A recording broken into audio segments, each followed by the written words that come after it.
Ushbu loyiha Xalq banki Xo'jaobod filiali bilan hamkorlikda Andijon viloyati Xo'jaobod tumani Peshqo'vo MFida joylashgan 22-21 kontur raqami ostida joylashgan yer maydonida amalga oshirilgan. Yer maydonining umumiy hajmi 10 gektarni tashkil etib, bugungi kunda yer maydoniga sarimsoq piyoz ekilib hosili yetishtirilmoqda.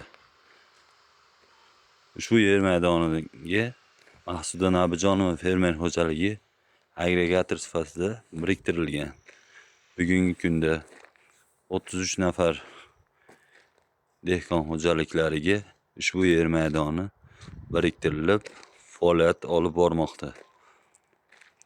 Yer maydonining umumiy uzunligi 1500 metrga 660 metrni tashkil etib, Maqsuda Nabijonova fermer xo'jaligi biriktirilgan. Yerning bir tomonlama qismi aholi yashash hududiga, qolgan qismlari